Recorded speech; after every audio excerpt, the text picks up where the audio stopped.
Бүгүн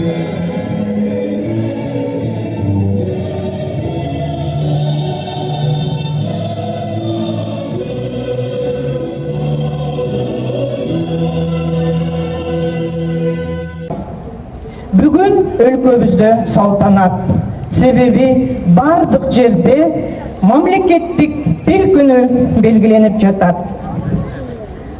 Ар бир элди улут катары тааныткан анын тили. Эне тил кандай жөнөкөй, кандай терең, кандай улук сөз. Дал ушул каныбызды ойнотуп, сезимибизди ойготуп, акылыбызды арыштатып турат. Мындан туура 35 жыл мурун, тактап айтканда 1989 жылы 23 сентябрда кыргыз тили расмий түрдө мамлекеттик тил макамына ээ болду. Бул күн бүтүндөй кыргыз эли үчүн кайталангыс эле.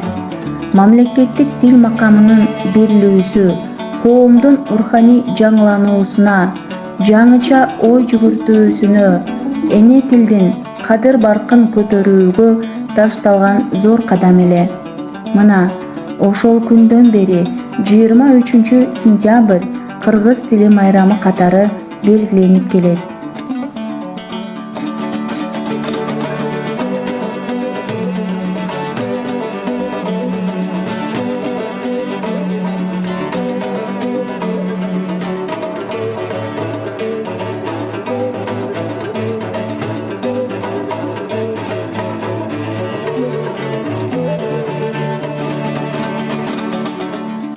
Кыргыз тили мамлекеттүүлүктүн, биримдиктин жана ынтымактын негизи, элибиздин руханий мурасын өнөрбөс булагы болуп келет.